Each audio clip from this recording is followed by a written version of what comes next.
Okay, before we start, then I'll just mention Spectrum Gaming is an online community for autistic young people.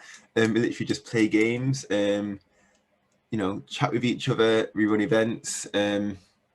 Just whatever people want us to do, then we do it. Some of the kids have made a podcast, we make videos about gaming and autism and things like that. It's just a place to sort of make friendships. I think a lot of the time, a lot of people don't really understand autism. So we wanted to make a community where everyone understands each other and can get on quite well. When are we doing the gaming thing? Your parents or carers will have updates and information about when we're doing different events and activities and things like that. We've got much more exciting things coming soon. Yeah, we're going to talk about it at the end if you like, so I'll get started if that's okay. And please remember, to any parents watching, today is for young people to ask questions, not parents. So I'm only going to answer questions from them. I hope that's okay. Let's get started. So what is autism? If you put it simply, I want to talk about something called, well, I'll go into it. The first thing to know is every single human being on the planet is different. And the word for this is diversity. Diversity just means everyone is different. People have different skin colors, different eye colors, different hair colors, different levels of physical ability as well. In the exact same way, people have brains that are wired in different ways. And rather than diversity, this is called neurodiversity, because neural means brain, and of course diversity means your differences. And about 80% of people have the average brain, which is wired in the most common way, but about 20% of people have brains that are wired in different ways, which include autism, ADHD, dyspraxia, dyslexia, Tourette's syndrome, dyscalculia, and more. Brain differences like autism, ADHD are actually really, really common. I'm not going to... So I can see in this chat, Stacey said, have you ever played FNAF? I'm just going to focus on autism-related questions for now, if that's okay. But I will answer this one. I've played quite a few FNAF games, but I find them quite scary. So I've completed Five Nights at Freddy's 4, but not any of the others because I get a bit scared while I'm playing it. But yeah. So the important thing to know about neurodiversity is each brain type has its own unique positives and its own negatives as well. That includes people who aren't autistic and have the average brain. They have good things about their brain, but also bad things as well. And I want to give you an example of this, which is ADHD. So if anyone here has ADHD, feel free to put it in the chat. Of course, a lot of autistic people have ADHD as well. And the way I describe ADHD is it's like your brain has the engine of a Ferrari, but it just happens to have the brakes of a bicycle at the same time. Yeah, Ben has it and Harry has it as well. Cool. So you have that amazing Ferrari engine, which goes really, really fast and has lots of energy and things to do. But then you have the bicycle brakes, which means sometimes it's a bit difficult to stop doing things or be able to move from one thing to another, because that's how your brain works. And knowing that, there's two things that can be really helpful. One is you can learn a few skills or things to do differently that can help strengthen the brakes which you have. Or the other one is you can go somewhere or do things in a place where you never need to use your brakes and you can just use your really powerful Ferrari engine. One example is, I don't know if people know will.i.am, the rapper, but he has ADHD and he says he can focus all of his energy into his music, and that's what made him so successful as a rapper. And he was also in the group Black Eyed Peas, which were very, very famous, if people know them. So yeah.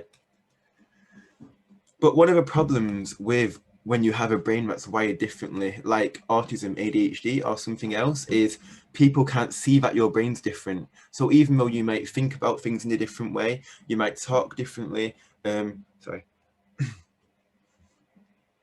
might act differently as well. Because people don't can't see that your brain's different, they expect you to sort of act or think in the same way, which means a lot of the time we can be quite misunderstood. And then the really, really annoying thing about this, which can be quite upsetting at times, is your differences can be seen as a negative thing, even when they aren't. So just as an example, if I talk about ADHD again, people normally say there's three main sort of traits of ADHD, which are distractibility, so being unable to focus on things, being impulsive, so doing things without thinking about it too much, or being quite hyperactive and energetic. And these are always seen as just a negative thing. But for me, that's untrue. That can be positive or negative depending on the situation that you're in. For example, if someone struggles to pay attention and they're distractible, to me, that also means you're actually very curious. So you like to explore and learn more about different things. And rather than sticking with one thing, you like to learn about a lot, which is a really great skill to have. People say impulsivity is bad, but every time someone's creative or there's an invention, every single new invention is when someone's had an impulse that has made a new idea or a new creation or a new thought that other people haven't had before. So sometimes impulsivity can make things difficult, but sometimes it is actually really amazing to have that strength.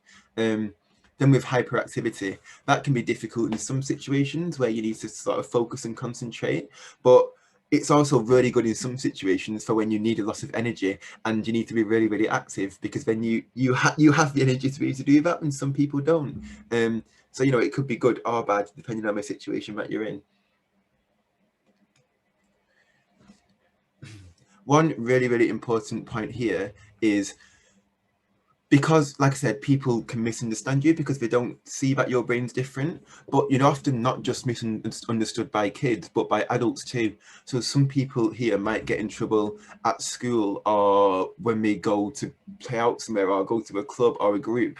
But sometimes it isn't actually you who's in the wrong. So you might be told off and told you're doing something wrong, when actually it's them who just don't understand you, and it's them who are wrong, not you. I've got an example of that right here. I've got a question. Does anyone know who this person is in the picture? Oh, never mind. I've written his name. No, that was silly of me. Okay. Okay. So I'll move back. So this person here is called Thomas Edison, and people say he was autistic, but because he was born quite a while ago, autism wasn't actually diagnosed at the time. When he was at school, he struggled quite a lot, and people said he didn't do well in class. His teachers said he was addled, which means that he wasn't very good or wasn't going to do well in school. He only spent a few months in class before being taken out of school, and then he was home educated by his mum at home. The person who invented the light bulb, I thought, yeah, a few people know him. Yeah, that's cool. But then, despite struggling at school, Thomas Edison invented the domestic light bulb and the phonograph as well. Does anyone know what a phonograph is? Matthew says, it's being autistic a bad thing. No, it's definitely not a bad thing. I'll share a bit more soon, if that's okay, and explain a bit more about it. Does anyone know what a phonograph is?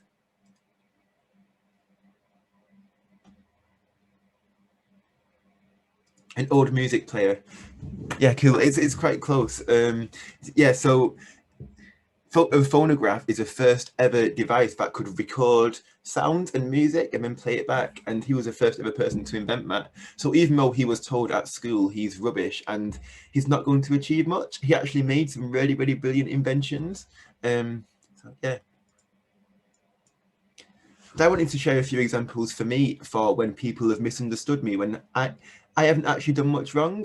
Like I said, I'm autistic, so people sort of judge me sometimes as well for the wrong reasons.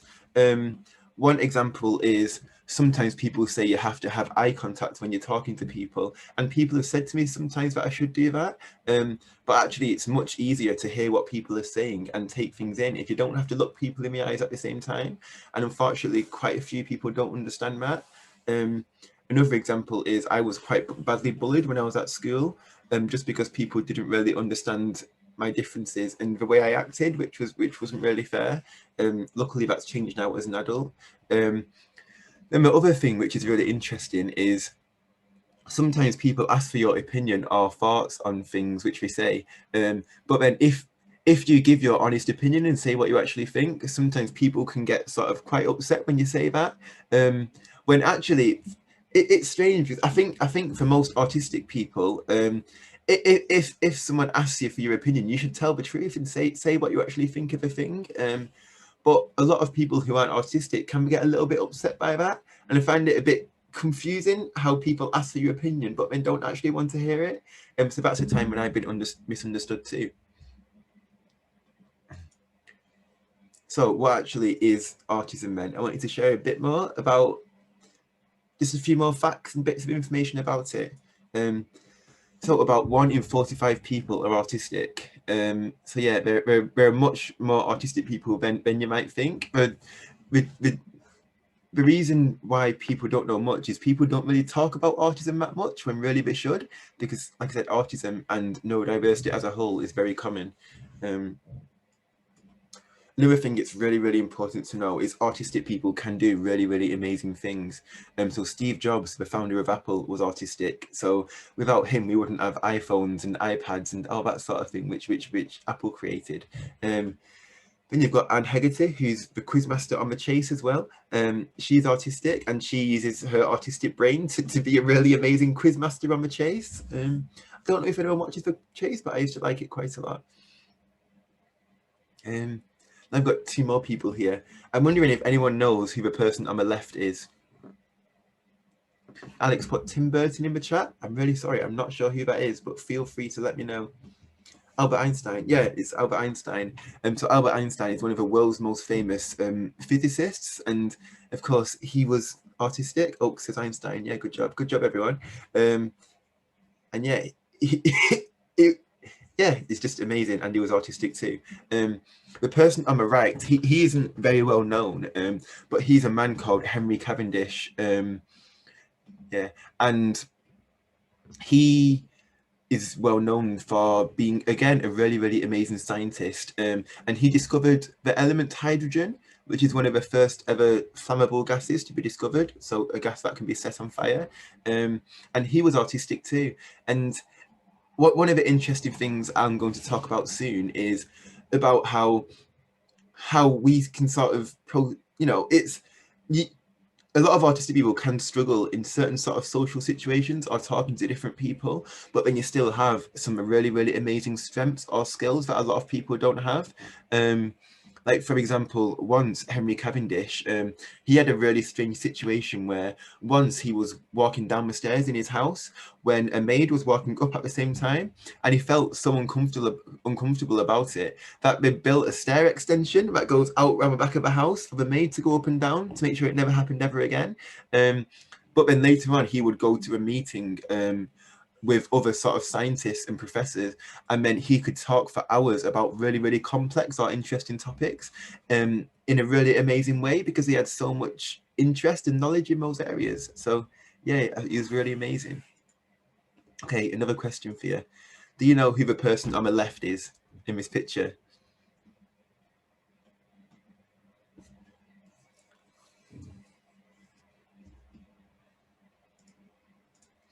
I'm going to quickly change my name to Andy because I hate Andrew. There you go. People said person on the right is Eminem. Yes, he is. So Eminem is one of the world's most popular rappers ever. And of course, he was autistic. He's autistic too, and he talks about it in quite a few of his songs. On the left is, I'm sure everyone will know of something he's made. So he's called Satoshi Tajiri, and he's the creator of Pokemon, and he's autistic too. So one again, like I'll talk about later, one sort of trait of autism is that you can have lots of real knowledge or interest or skills in one area. And Satoshi Tajiri's interest was in insects. And he used his special interest and passion for learning about insects to create Pokemon. I just think that's really amazing that he's managed to do that. Yeah, and he was autistic too. Tyra says, I have a Gligar. Nice, that's cool. Got life score as well as second form. Nice. So what are the actual traits of autism? I've got 3 different things to share with you today, just to try and hopefully help with that understanding a little bit more. One point is autistic people tend to have a much more logical brain, which means if someone isn't autistic, that means that their brain sort of picks up on sort of random things and automatically knows sort of what to do in certain situations or how to act and things like that. And they sort of have a general understanding of a lot of things. Whereas for a lot of autistic people, things are much more logical. So it's about sort of, it takes a lot more to sort of learn about some sort of ideas and concepts, but because your brain's logical, that means you can learn a lot more in depth and in a lot more detail and much easier than a lot of non-autistic people can. Yeah, so this means you might find talking in some situations a bit more difficult. For example, a lot of non-autistic people love like small talk where people say sort of, hello, how's your day? What do you think of the weather? And that sort of stuff. And a lot of autistic people don't really like that as much because it doesn't see it, if I'm being honest, it can sometimes feel like little bit of a waste of time to talk about that sort of thing. And I would much rather talk about things I'm interested in, like gaming or, you know, nature or things that I'm interested in. And having unexpected chats or being expected to do something randomly can be more difficult as well. Because when you have a logical brain, it can take a bit more time to work out what you have to do or what to say or how to do it. So yeah, things that are unexpected can be a bit difficult. Another point here is a lot of autistic people can really focus or work on something in a lot of detail because that's sort of how your brain works, which then also means you can struggle with sort of changing from one activity to another, because if you're so focused on something, I mean, I don't know, maybe your mum might say, oh, your tea's ready now, you're still focused on this thing, and then something else, some more information's coming in. You can find it a little bit too much at once, and that can be a bit difficult. Another point here is you might need a bit more information to complete a task than other people. So sometimes people may, ask you to do something. And for me, it's much more difficult to do something I'm asked to do without understanding the reason why. Because that's just how autistic brains tend to work. So for me, I like to know why people want me to do something rather than just being told that I have to do it. And because our brains tend to be more logical and can think through things a bit more, often when someone says the reason why we have to do something, we can actually come up with a better way of getting that thing done than what people would have suggested if they just told us what to do. Yeah, I hope that makes sense. Oak says small talk makes no sense. I can see the weather, so why do we talk about it? I completely agree. Yeah, sometimes people just ask. Another example of this is, I'm not sure if it happens to anyone else, but people can say, how are you? Or how is your day? But they don't actually want you to say how you are. They just want you to say something like, I'm fine, thanks, how are you? And it's just one way that non-autistic people like to talk to each other. And for me, it doesn't really make much sense. So yeah. The reason I've put a puzzle here is because, like I said, I think a lot of autistic people do much better when we have more information or a reason why to do things. For me, if someone asks me to do something and I don't understand why, I really struggle to do it because it feels like, I'm sure everyone here knows how it feels because it happens to a lot of people where you have a puzzle. Let's say you have a 100-piece puzzle, you're so close to finishing, then you have one piece left to put in. And no matter how much you look, you can't find that piece anywhere. And it drives you absolutely bonkers because you're so close to finishing it, but you can't because you don't know where the piece is. And for me, that's how it can feel if you don't have enough information or people don't share enough to help you to understand. So yeah. Got a couple of questions. Can I ask a question about Discord at the end? Yes, of course. I love my son to watch this. Will there be a recording? Yes, I am recording this. Yeah, we'll see how it goes. If everyone thinks it's useful to put it up as a recording, I can add it as a recording. But I might also just make a separate video that's similar as well and put that up instead. Yeah. But of course, having this more logical brain doesn't just make things difficult, it also has a lot of strengths as well. So these don't apply to everyone, but it applies to quite a lot of autistic people. So one is we can have a lot more attention to detail and we can pick up little things or difficulties that some people might miss. It means sometimes you're able to sort of focus on things a lot more. some autistic people have really, really good memories, or people may have a memory that works differently. So for me, I have what I call a selective memory. So if you asked me what I did yesterday, I would have absolutely no idea, because sometimes my memory is rubbish. But then with certain things, I remember it really, really, really well. So I can remember everything I did when I was on Minecraft yesterday making a Pokemon castle, while I don't remember what I had for tea or what videos I watched on YouTube last night. It's some things I remember really well, some things I don't. Yeah, a lot of autistic people tend to have quite good memories, or memories that work much better than people who aren't autistic. Yeah, it can be a lot more creative as well. Autistic people are much more likely to sort of think outside the box and think of new ideas and concepts that a lot of people don't. Cool. Kirsty has a good memory too. So does Harry. So does, yeah. And Jack has a selective memory as well. Cool. Good memory for things I care about. Yes, I think that's really important. Yeah. Cameron has an okay memory. That's cool. Remember, all of these points don't apply to everyone, but these are sort of general things that come up for a lot of autistic people. Again, like I said, unique thought processes, they are really common in autistic people. As I said earlier, less value in that small talk and, you know, asking how the weather is and that sort of stuff, as Oak said, because why ask about the weather when you can see the weather? It's a complete waste of time. You'd much rather talk about things that are important or, you know, more useful than asking about the weather. Yeah. Sometimes when I'm in work, I can be at a meeting with people where we're supposed to be talking about new ideas and things that we can do. And we spend the first 20 minutes talking about quite a lot of gibberish that isn't actually useful.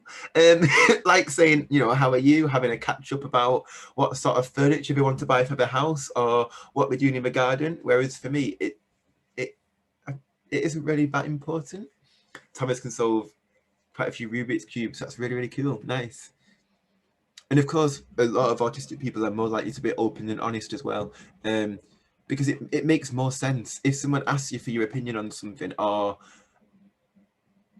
yeah, something like that. It makes more sense to be honest and tell the truth.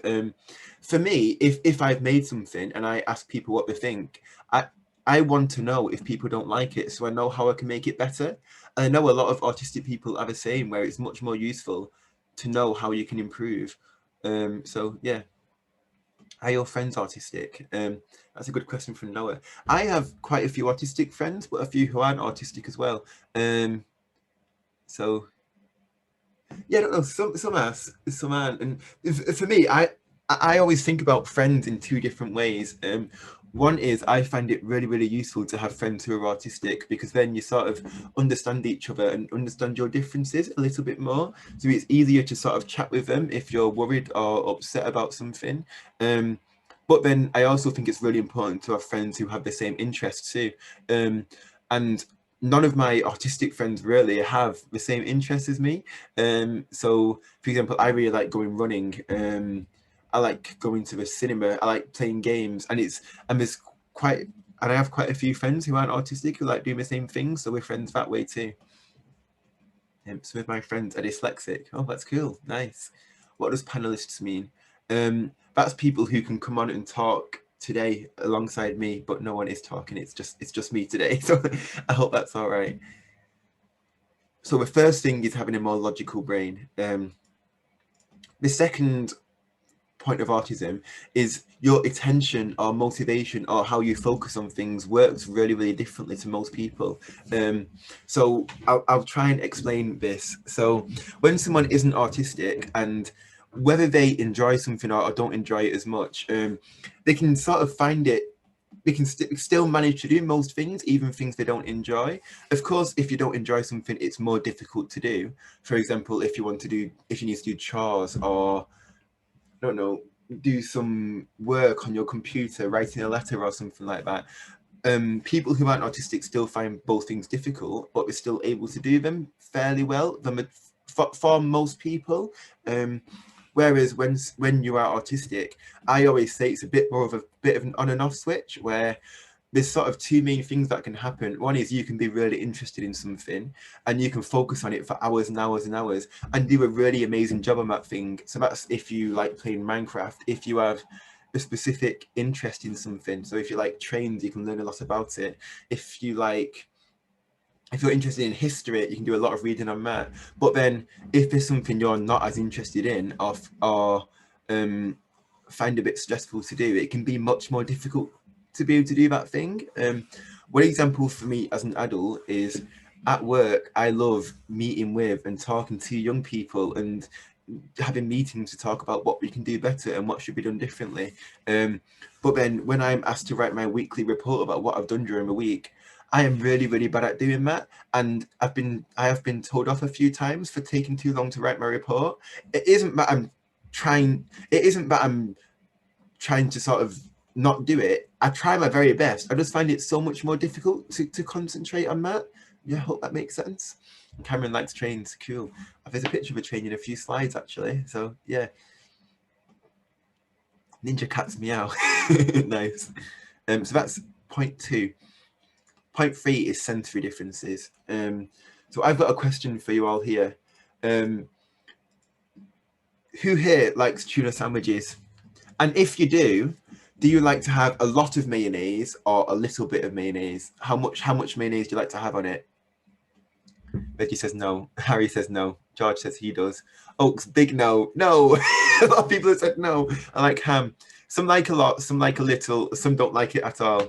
Okay, cool. Some like lots. So the reason I'm asking that question is to prove that everyone's sensory systems are different. So everyone has a sense of taste. Some people eat a tuna sandwich and really, really love it. Some people have a tuna sandwich and hate it. Some people love tuna but hate mayonnaise. Some people love tuna and love mayonnaise. Everyone's sense of taste is completely different. In the exact same way, everyone's sensory systems can be different too. So your sense of smell, your sense of touch, your sense of hearing, your sense of taste, your vision and your eyesight as well. Everyone can see them in a different way. But the important thing here is for most people, they're at an about average level where you can be a bit sort of oversensitive or a bit sort of undersensitive to most people for each of those senses, whereas for autistic people the range can be much bigger. So you can be really you can be really sensitive to sound or really undersensitive to sound, and it can be different for each of your senses too. One example for me is, let's look at the sense of smell, for example. I have a friend who has a really good sense of smell. So if he goes into a building or somewhere, he can smell the sort of the paint on the walls or the cleaning products and that sort of thing, and he can find it quite uncomfortable. For me, I'm really undersensitive to smell, so I can't smell many things a lot of the time. But this isn't a case of saying one's bad and one's good. It has its strengths and weaknesses in different areas. For example, my friend I'm undersensitive to smell. So let's say we're in a room and someone lets off a big smelly trump. I'm quite lucky because I don't have to smell it as much as other people. Whereas my friend who's oversensitive may smell it a lot and really struggle with that. But then in a different situation, you could be at someone's house and you're baking cakes, and then he can really enjoy the smell of cakes because it's a really nice smell. But because I'm undersensitive to smell, I can't smell it as much and enjoy it as much. So it affects you differently depending on which environment you're in. Yeah. So this works for all of your senses. For example, you can be oversensitive. You can have a really good sense of hearing, so you can hear other noises really well, which can be great in some situations. But then it can also be difficult because you might struggle to sleep sometimes because of how noisy things are. With vision or sight, I'm really oversensitive to sight. So a lot of the time, I have my hood up because I struggle with the sort of bright lights. Yeah, it's different for everyone. And a really important point. Oh, I'll read through some of the comments. Reggie said I use ear defenders because I hate noises. Yeah, cool. A lot of autistic people do. That's good. It's good to know what helps. I hate the smell of things that makes me sick. Oh, sorry about that. I like the smell of pizza. Cool. Me too. Oh, bye, Alex. Nice to see you. I don't feel pain as easily. Yeah, that's common as well. If people are undersensitive to touch, you might not feel pain as much as most people, but you can also be oversensitive where you can feel pain a bit more too. And a really, really useful thing here is about putting things in place to help with your different sensory differences to make it as helpful as possible. For example, if I'm out a lot of the time and lights are quite bright, I always put my hood up because then it's much easier because it blocks out some of the light. I struggle with when there's lots of noises, when an area is quite busy. So a lot of the time when I'm going out and about, I wear headphones built there, but I have headphones that I put on to sort of block out some of the sounds. So it's really helpful to know what can help in different situations. Unfortunately, one difficulty is because other people don't see things in the same way as you, they might not understand why you need certain support in place.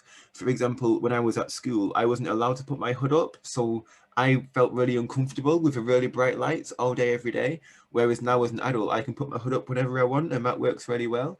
But working out what can help in different situations can be really helpful. One example for me is I really struggle to sit still for a really long time because if I do, I can't focus or concentrate very much. I'm not sure if you can see this, but I actually sit on a gym ball. Oh, it's invisible. There you go. I always sit on a gym ball rather than a chair, and having that so I can have a bit of movement helps me just to stay still so I can focus a lot more. Yeah, I'm a Fortnite person on Twitch and Fortnite. Oh, cool. Nice. I believe you're joining our Minecraft server soon as well. Yeah. Nice to see you, George. Skills can constrict you a lot. They can, yeah. The next point here is, unfortunately, like I said earlier, because people don't understand your brain differences, you can be misunderstood quite a lot. And I find it really annoying because people should just accept that everyone is different and behaving or thinking or talking in different ways should all be okay. There's a lot of people joining my Minecraft server. We look forward to letting you in when we're ready. I would have a gym ball to sit on, but I don't have the money to. Sorry about that. But one thing that's quite interesting is gym balls are actually cheaper than chairs. I'm sure lots of people here have quite good sort of gaming chairs and setups and that sort of stuff. I know someone who spent £100 on a gaming chair. This gym ball was £8. So yeah, it's actually quite cheap. But yeah, what is your Minecraft server called? It's a Spectrum Gaming Minecraft server. Second. It's a private service, so people have to apply to join. If you look on the Facebook, if you ask a parent or carer to look on the Spectrum Gaming Facebook page, they can apply to join. But unfortunately, there is a waiting list of a few weeks because we have a lot to sort of set up and help people with that. I have Houndoom, Gliscor, Scizor, and a few others. Cool. My favourite Pokemon is Tyranitar, and my second is Haxorus. Yeah, very random for you. Is a Minecraft the last gaming question I'll answer if that's okay, then I'll move on. Is a Minecraft server on Java? It is cross-platform, so people can join on Java or Bedrock Edition. Yeah. I'm lucky my community is very accepting and helpful to me from Fiona. Oh, that's awesome. I'm really glad about that. It's great. And there's just one quote here that I wanted to share because I think it's really important. It says, everyone is a genius, but if you judge a fish on its ability to climb a tree, it will live its whole life believing it is stupid. One thing I really hate and that makes me quite angry at times is because people don't understand autism a lot of the time, you can be put in places or in environments that don't work very well for you.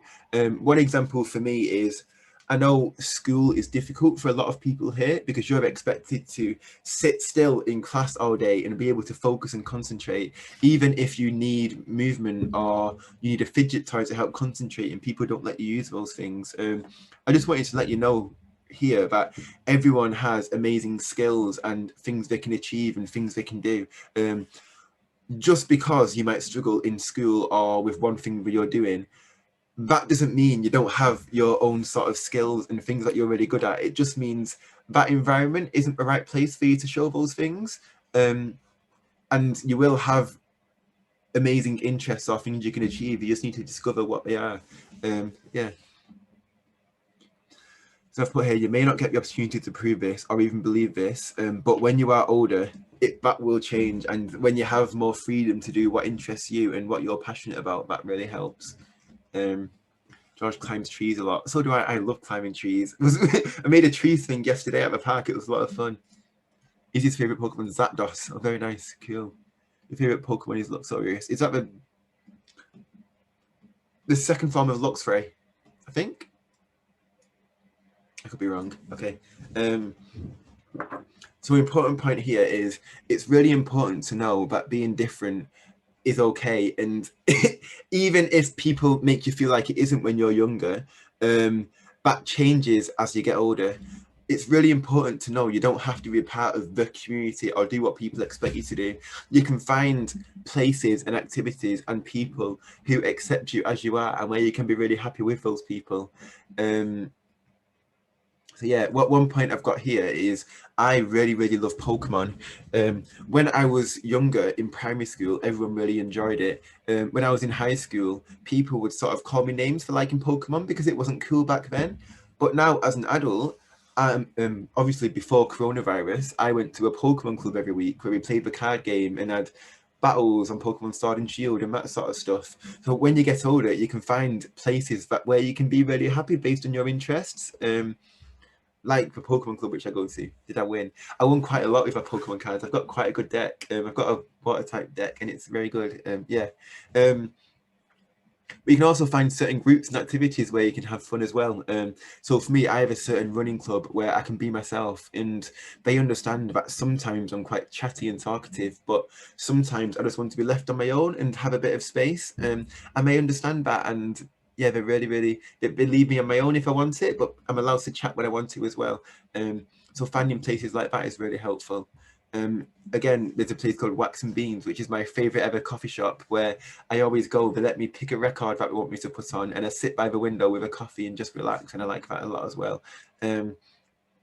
I put a picture of a train here as well, because this is similar to Pokemon, where if you have an interest in trains or buses or anything else like that, a lot of people don't see it as cool when you're at school. But then when you're older or when you're an adult, you have much more freedom to sort of meet with other people or make friends who have similar interests. So when you're older, you can join train spotting clubs and join groups around trains and that sort of stuff, so you can make friendships based on interests, even if it doesn't feel like that when you're younger. That is what happens as you get older. I mean, I just think that's really useful to know.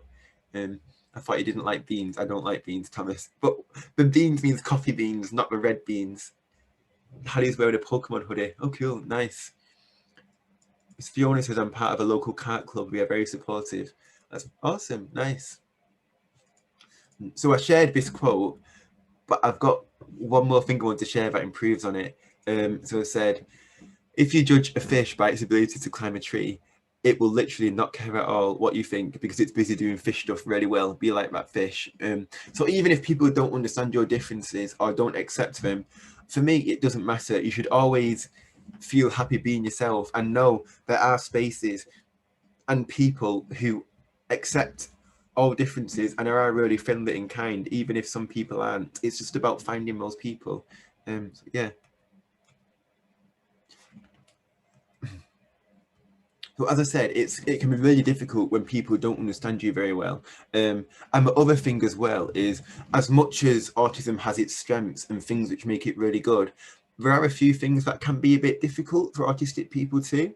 So I wanted to share my 4 top tips with everyone that I found very, very useful growing up as an autistic person. I hope that's okay.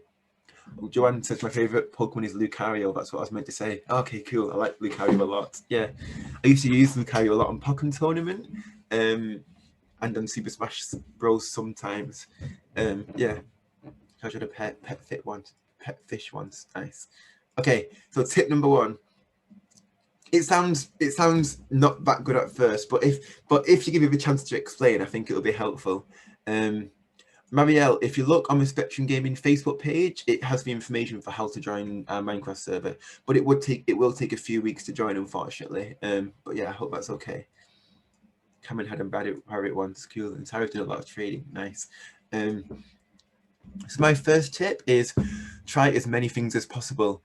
even though meeting new people is very difficult. And the reason why I wanted to say this is if you go to a new activity or try something new or a group you've never been to before, if you don't like it or don't enjoy it, then that's okay, because you might have wasted a bit of time and you might have not enjoyed it too much, but you don't have to do it ever again. If you do try something new, it could be a new place where you can be yourself or you make a new friend, and having that is really, really important. One thing I did as I got older is I went to lots and lots of groups and lots of activities and tried lots of things. Most of the places, I have to admit, I didn't find useful and I didn't enjoy very much, but that's how I found my local running club, my Pokemon club, and a few places where I was happy and enjoyed quite a lot. um, I've got two pictures here, and they're a bit embarrassing, which is why I've made them quite small. But the one on the top is my first ever friend I ever made. So when I was 14 years old, I went out to the park for the first time, and we met at the park and played some football and wrestling together. Well, everyone has some really, really cool pets. I can see in the chat: dogs, cats, guinea pigs, snakes. Someone wants a rat as well. Cool. Oh, Marielle's your mum. I'm Daniel. Oh, sorry, Daniel, for getting confused. You want a rat called Cheesecake? That would be an epic name. Yeah, cool. Okay, sorry, I'll get back on track because we were a bit low on time. I hope that's okay. Emily likes snakes. Cool. Um, yeah, so that's my first ever friend who I made when I was 14 when I went to the park for the first time. And then from that, we became best friends, and now we still talk all the time and go out and do things together.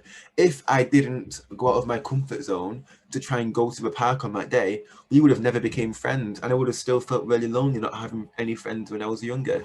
And then when we started going to the park more, someone from my school also went to the same park to play football sometimes. So he's the second person in the picture below the top one. And then we ended up becoming friends too. And now we're both also really good friends. So it just shows if you're able to go out of your comfort zone, even though quite a lot of the times you might not enjoy the new things, there might be at least one thing or one friend that you can take away from it, or one activity you really enjoy.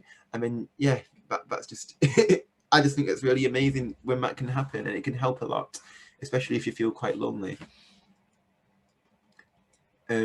Tip number 2 is if you can have support. For example, if school or a parent or a carer might say that trying different things are helpful.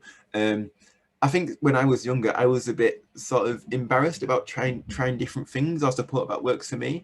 But I think it's really helpful to sort of give it a go and see what happens. Because I know it's difficult when it looks like you're sort of standing out or you're being treated differently, but the important thing here to know is every single human being on the planet is different and needs to be treated in different ways and needs different things that work for them. And so we've got this picture here which shows everyone being treated the same. So everyone has a box that they stand on. But then the little boy can't actually see the baseball game.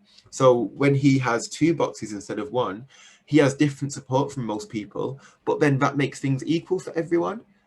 So I just wanted to let you know having different support is okay, and yeah, that's a good thing to happen. So, for example, when I'm at work, I have a few things that really help me. I have a wobble cushion which I sit on instead of a gym ball which I have here, which helps me to sort of sit still and focus a bit more while I'm sat in the office doing work. I find everything very, very noisy in the office because people talk quite a lot. I mean, I'm quite loud, so I wear noise cancelling headphones to sort of cancel out the sound a little bit. But ear defenders can work for the same thing too. What are noise cancelling headphones? So they're headphones that sort of you have to charge with back. You have to charge them up, and then they block out background noise so that the everything isn't as noisy and it's a bit easier. So yeah, really great. Another point for me is I really struggle with being asked like questions on the spot and random things at random times. So at my job, I don't attend meetings unless I'm told exactly what the meeting is about in advance so that I'm able to plan and prepare. And that's something different they offered me because I'm autistic, and I know that I struggle with that. So yeah. But again, an important point here is as much as this support is really useful, sometimes people aren't very understanding and don't really accept your differences. So if you're not happy with certain support, there are sort of less obvious things you can do instead, which can still help. For example, rather than having something like a fidget spinner as a fidget toy, you could maybe get some material or something you can put in your pocket to sort of use as a fidget toy instead, so other people don't see it as much. Like I said, I sit on a gym ball to sit still. But one other thing which I really like is I have a backpack, and if I'm feeling really stressed or worried about something, I put lots of stuff in it and put lots of items in, so that while I'm walking to meetings or walking to do things, the weight of a backpack weighs me down and helps me feel a bit calmer. So sometimes I can do that instead, and it isn't obvious because it's all hidden in a bag, so no one really knows about that. Yeah. I want a treadmill. A treadmill would be cool. Izzy says, I like headphones. Yeah, great. Jack says, I have to wear noise cancelling headphones sometimes. Yeah, I wear them whenever I'm outside the house and I'm going to places because I find it really useful. I wear headphones too. Cool. Another example is a lot of people can have ear defenders, which look like headphones, and they're used to sort of make noise quieter, and they're really useful for places that are quite loud. But as I said, unfortunately, sometimes people aren't that understanding. It's so if you're really uncomfortable with wearing earphones, headphones can do a similar thing as well. And when you're wearing headphones, people can be a bit less likely to sort of judge you as much because it just looks like you're listening to music. So you can even wear headphones with no sound on, or very quiet sound, to help if you're struggling with lots of noise. Tara says I listen to YouTube videos while doing work. Cool. I sometimes it makes it harder to focus, but sometimes I have a YouTube video or a Twitch stream in the background while I'm working too. Yeah. Some people call them headphones. That's cool, Cameron.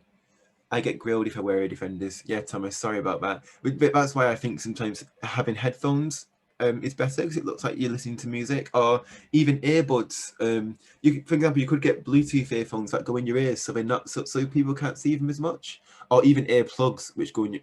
I know they can be a bit difficult to wear sometimes, but people can't see them as much, so it doesn't stand out as well. Yeah. Tip number 3, which is quite an important one. Josh got kicked out, but he's back. Okay, cool. Welcome back. One important point here is a lot of autistic people can feel quite anxious a lot of the time, unfortunately. A really important thing to know here is sometimes anxiety is really useful and says something important, but sometimes anxiety is talking absolute nonsense. And I wanted to try and explain what I mean by this. For example, on the left-hand side, there's things like when you have your sensory differences, or when people misunderstand you, or if you're being bullied or picked on. All of those things can make you feel really anxious. And what this says is the people around you or the environment needs to change. So school needs to do better to stop bullying, or put some adaptations in place to sort of to make the environment easier and that sort of thing. They need to make those changes to sort of reduce that side of the anxiety. But the other side is, does this slide hurt your eyes? Sorry, I'll get rid of it.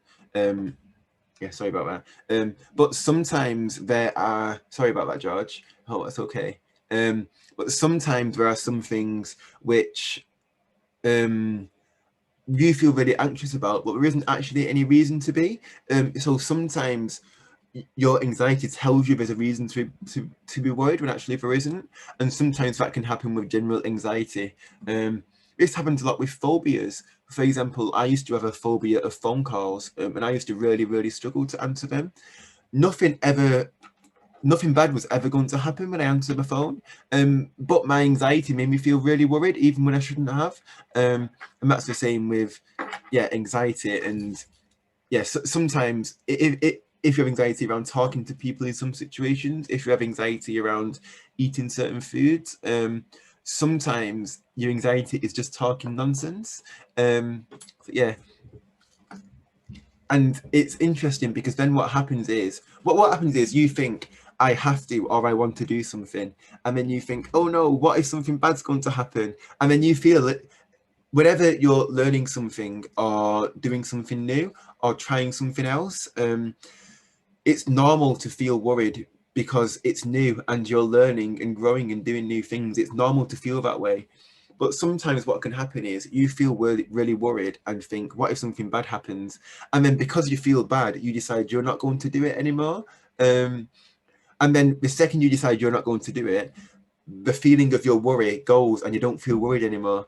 And because that happened, that then tells your anxiety, oh, actually, yes, this is actually something to worry about. And then what happens is you get stuck in this cycle of wanting to try something, feeling anxious, not doing it, you feel better again. And then your worry gets bigger and bigger and bigger over something that isn't actually that scary. For example, it happened to me a couple of years ago when I was invited to my friend's birthday party, and I was really worried about going along because I thought that people would sort of pick on me, or I wouldn't get on well with anyone there. And I felt really, really worried, and I was very, very close to not going. I went along anyway and actually had a great time, and it was a lot of fun. But it was just my anxiety talking nonsense when there wasn't actually any need for it to tell me that. So sometimes anxiety is really, really useful, but sometimes anxiety is just rubbish and is talking nonsense and it's not useful to listen to it. So understanding that can be quite useful. Does that make sense? I'm going to ignore this slide. So yeah, I just wanted to say challenging your anxiety can be really, really helpful. But you have to do it at your own pace and when you feel ready. If you don't feel ready to challenge it, then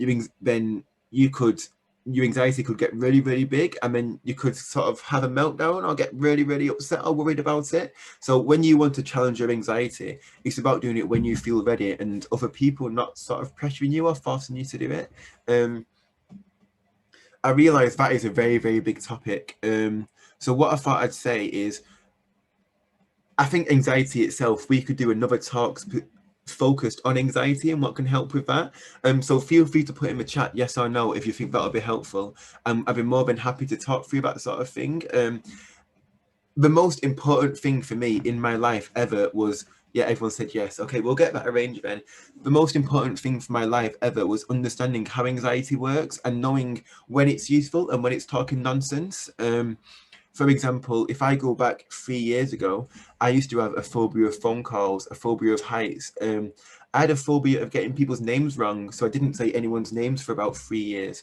I also felt anxious because of things like bright lights and loud noises and other people.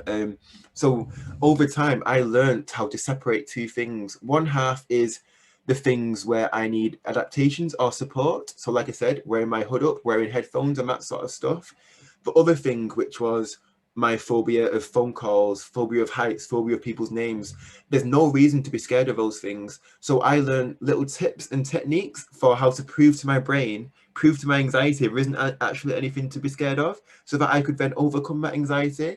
As I said, it's a massive topic, so everyone seems interested. So let's talk about it another time, if that's okay. What time is it?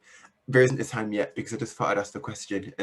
Everyone who's attended today, I'll send an email with a date once I can get it organized. I hope that sounds okay. And I'd really love to talk about that with everyone. I think it is really important. Yeah, cool. I think this is the final point which I had. Yeah, this is my final point. A really important thing to know is because autistic people can have sensory differences, this means that sometimes you can get a bit more sort of worried or overexcited or anxious about things. When that doesn't always need to happen, but it can also happen the other way where, because if you're undersensitive to things, you might find it much more difficult to sort of focus or concentrate because things feel a little bit sort of boring or not that helpful. So one thing I find really, really useful is having something called a sensory diet. Yeah, George, that is Starbucks. And what a sensory diet is it's where you do an activity or something helpful every hour or every 2 hours or whatever works for you to help make sure you have the sensory input you need so that you can concentrate and carry on learning and do what you want to do. One example for me is every hour I either go on a walk with a backpack on, I go on a walk and listen to music. I might do some press ups. I might go, and one thing I love to do is I have some gym rings that I put in a tree. So I like to sort of hold on to them and sort of hang upside down. And I have these different activities that I do every day. It could be going on a trampoline. Rather than sitting and at my desk at my computer all day and trying to do work, when I'm struggling to focus or learn, I go out and do one of those activities and come back, and doing that is really, really helpful.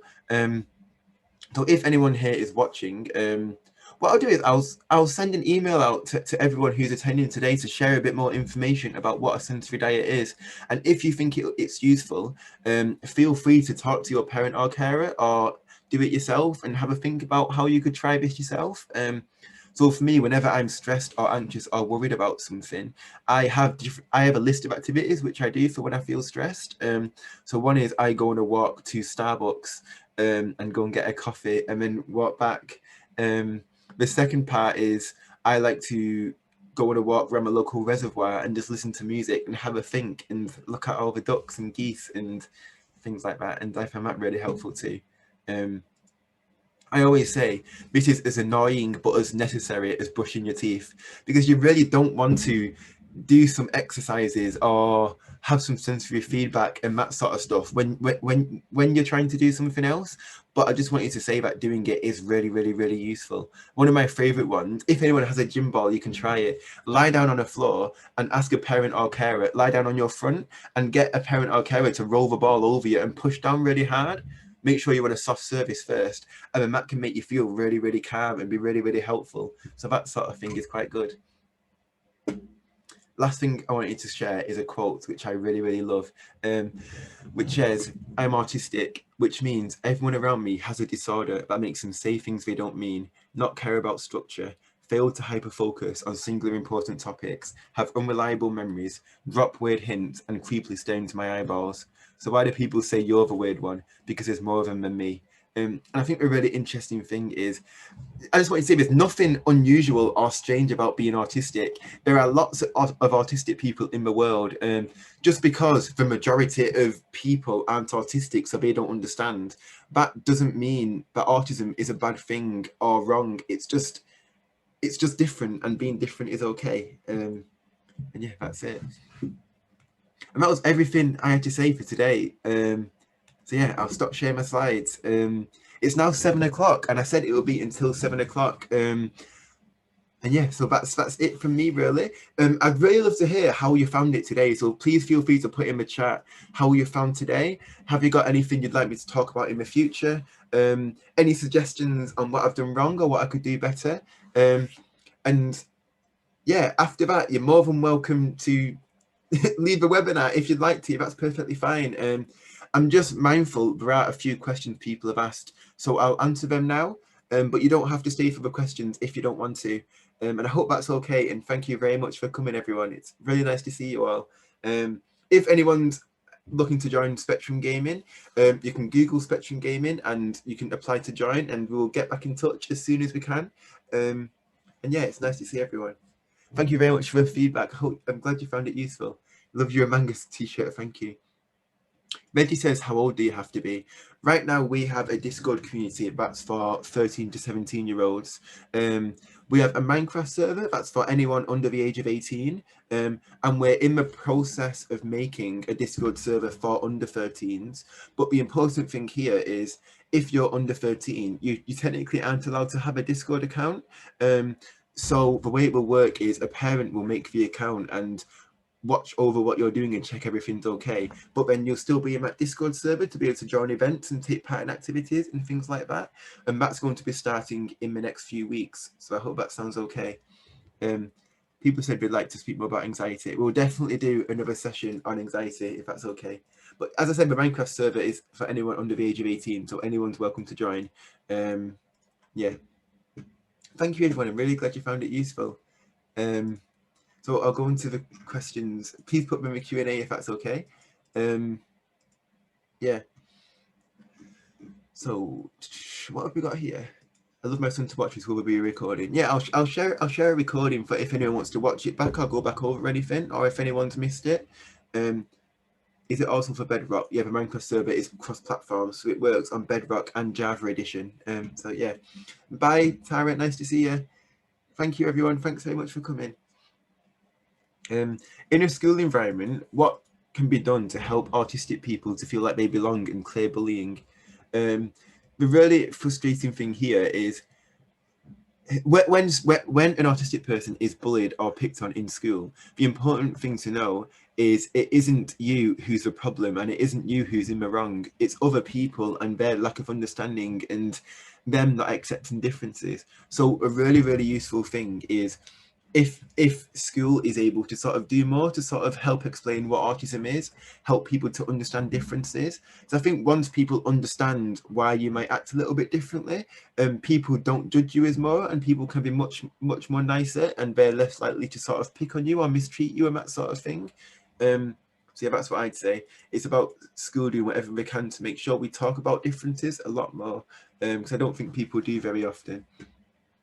Thanks, Andy. I'm going to sub to your YouTube channel. Cool, thank you. Yeah, Spectrum Gaming does have a YouTube channel. Anyone's welcome to subscribe.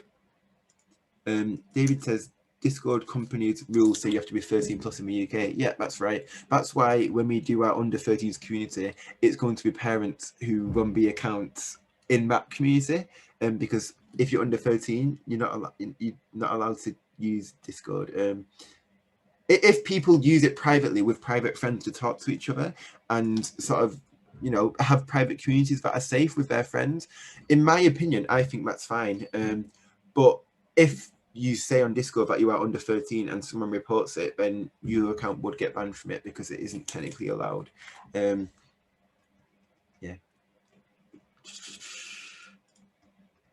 So any other questions? What age were you when you received your diagnosis? Oh, that's an interesting one.